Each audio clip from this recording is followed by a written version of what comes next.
Hello all, this is Vibhuti Khanna from ministry of commerce. आज जो हम डिस्कस करने जा रहे हैं वो है हमारा CUET 2023 कि CUET 2023 में जो हमारी अकाउंटिंग का सिलेबस है उस पर डिस्कस करने जा रही हूँ। क्या क्या चीजें आपको करनी है, किस तरीके से वर्कआउट करना है, क्योंकि आपका एग्जाम जो CUET ने डेट दी है वो 21 मई के आसपास, 21 मई के बाद कभी भी हो सकता है, 30 अप्रैल से 31 मई से पहले उन 10 दिनों में हो सकता है। तो आपको अपनी प्रिपरेशन 20 मई तक कंप्लीट करनी है। तो किस तरीके से करनी है, क्या क्या चीजें सिलेबस में इंक्लूजन है और क्या एक्सक्लूजन है, वो मैं डिस्कस करने वाली हूँ। आपको मैं PDF शेयर कर रही हूँ, साथ में मेरी एक स्क्रीनशॉट आएगा जिसमें सिलेबस है।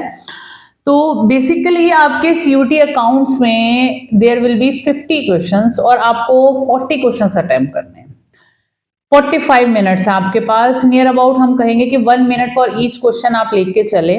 और न्यूमेरिकल एबिलिटी आप अभी अपना बोर्ड का पेपर देख के आए हैं तो आपको पता चल गया है कि जो MCQs भी होते हैं उनमें भी काम कराया जाता है। तो यहाँ तो MCQ ही आने हैं आपके। आपने वही क्वेश्चन अटेम्प्ट करने हैं जिनमें आपको 100% श्योरिटी है, क्योंकि नेगेटिव मार्किंग है। सो कोई क्वेश्चन गलत तो करना ही नहीं, जो आते हैं वही करने हैं। अब जो चीजें मुझे डिस्कस करनी है, जो मुझे लगे कि मैं डिस्कस कर लूं कुछ पॉइंट्स, क्योंकि आपने जो क्वेश्चंस करने हैं वो सही करने हैं। नेगेटिव मार्किंग है, इसीलिए कुछ पॉइंट्स हैं जो मुझे लगे कि सिलेबस के मुझे डिस्कस करने चाहिए।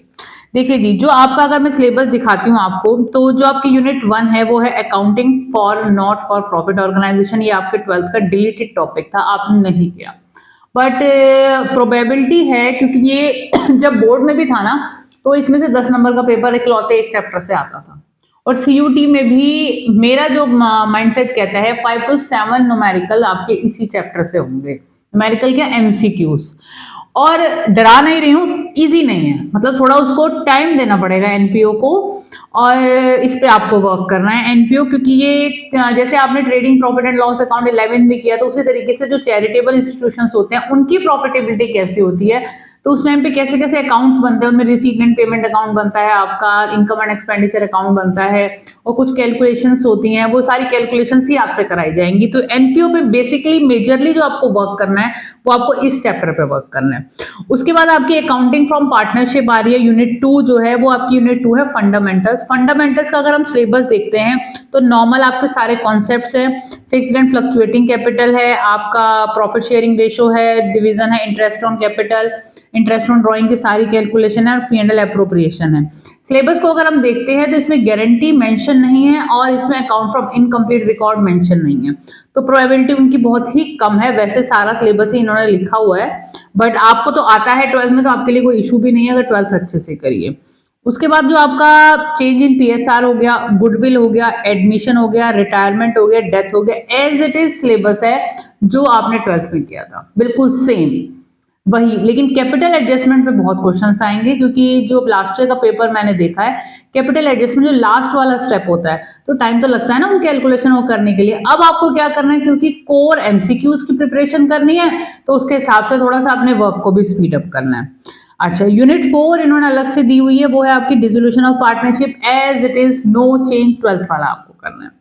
इसके बाद आपकी कंपनी अकाउंट्स, कंपनी अकाउंट्स में भी issue of share, issue of debentures में आपने 11th में कर, जो 12th में किया था अभी करके आए हो, और अच्छे से करके आए हो, पेपर भी अच्छा आया था, तो वही एज इट इज करना है। बट जो एक आपका चैप्टर है रिडेम्पशन ऑफ डिवेंचर, टर्म्स आपने की थी इशू में, लेकिन जब डिवेंचर रिडीम होते हैं उस पर पूरा एक चैप्टर है, और ये भी बच्चों थोड़ा डिफिकल्ट चैप्टर है, टाइम देना पड़ेगा, क्वेश्चन तो आएंगे ना, तो ये भी हमें ठीक करना है। ये हुआ आपका शेयर्स एंड डिवेंचर पे। अब आपकी नेक्स्ट है आपकी एनालिसिस ऑफ फाइनेंशियल स्टेटमेंट। आपके वहां पर चैप्टर थे, आपका पहला चैप्टर था फाइनेंशियल स्टेटमेंट ऑफ कंपनी, जिसमें आपकी statement of profit and loss और बैलेंस शीट आई थी, वो एज इट इज है। Second chapter financial analysis, meaning, significance, purpose and limitation same है। अकाउंटिंग रेशो सारे आपके सेम हैं, लेकिन 3 नए रेशोज आपको और करने पड़ेंगे, वो है आपका earning per share, dividend per share and profit earning ratio. 3 new ratio इसमें है, लेकिन जो CBSE ने नए ऐड किए थे वो आपके CUET के सिलेबस में नहीं है, 2 ही थे, तो वो CUET के सिलेबस में नहीं है, लेकिन CUET के सिलेबस में और 3 नए रेशो हैं जिसपे आपको वर्क करना है। उसके अलावा जो कैश फ्लो है, यूनिट आपकी 7th है कैश फ्लो, वो एज इट इज है जो आपने 12th में की है। काफी चीजें कॉमन है, और अच्छी बात है कॉमन है, आपके पास टाइम भी इतना नहीं है कि आप नई चीजों को कर पाए। नई चीजों में NPO, डिबेंचर, हाँ, कॉमन साइज और कंपैरेटिव स्टेटमेंट भी आपका डिलीटेड टॉपिक था, वो यहाँ करना है आपको। तो आपके 4 तो नए चैप्टर हो गए जो आपके सीबीएसई ने डिडक्ट किए थे, लेकिन आपको सीयूटी के लिए करने हैं। उसके अलावा 3 नए रेशो और करने हैं। अच्छा, अब आपके ये जो क्वेश्चंस हैं, छोटी सी चीज और डिस्कस करना चाह रही हूँ। कंप्यूटराइज्ड अकाउंटिंग आप जब 12th करते हैं तब नहीं करेंगे, तब आपने नहीं की, मतलब आपने पार्ट बी ऑप्ट किया क्योंकि ऑप्शन होता था। लेकिन जब ये एमसीक्यू, ये जो आपका सीयूटी होता है, इसमें आपको करना पड़ता है और वो क्वेश्चंस भी होते हैं उसके अंदर। तो अब बच्चे क्या करते हैं, जो लास्ट ईयर के बच्चों से रिव्यू मिला था, 40 क्वेश्चंस तो वही थे, क्योंकि हम कहेंगे 5 से 6 क्वेश्चन कंप्यूटराइज्ड अकाउंटिंग के हो गए जो आपने नहीं पढ़ी है। तो आपके लिए एक तरीके से हम लेके चले कि 42 43 क्वेश्चंस में से आपको 40 करने हैं, क्योंकि आपने ये कंप्यूटराइज्ड अकाउंटिंग भी अटेम्प्ट नहीं करना है। हाँ, अगर एडेड एडवांटेज है, आप इसको थोड़ा बहुत इसको पढ़ के चले जाएं, तो आप उसकी प्रिपरेशन करके चले जाएं, तो वो भी क्वेश्चन आप अटेम्प्ट कर सकते हैं।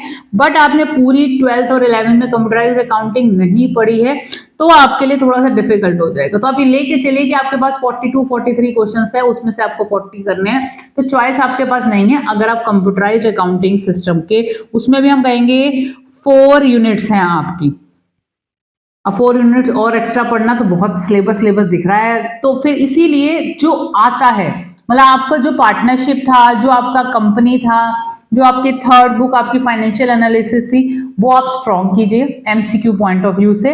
मैं भी कुछ वीडियोस बनाने की कोशिश करूंगी, पहले भी मैंने काफी हेल्प की है, काफी सारी वीडियोस कॉन्सेप्ट की बनाई है, और जो मेन पॉइंट्स है मैं कोशिश करूंगी मैं सीयूटी के हिसाब से भी एमसीक्यूज को कवर करूं। I am trying my level best. But हाँ, और दूसरी चीज, आपकी जो नई चीजें हैं, मतलब नई चीजें का मतलब क्या है, 2-3 नए रेशो हैं जो इसमें करने हैं।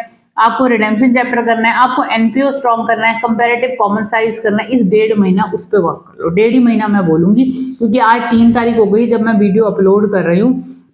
तो अभी तो एकदम से, अभी 31 मार्च को आप पेपर दे के आए, एकदम से पढ़ने का मन भी नहीं कर रहा है, बट थोड़ा थोड़ा निकाल के पढ़ना शुरू कर दो। कोशिश करो नए चैप्टर पे पहले वर्क करोगे, पुराने तो आपके किए हुए हैं। जो नए चैप्टर हैं उन पे वर्क करना स्टार्ट कीजिए, और आपको मे भी हेल्प होगी।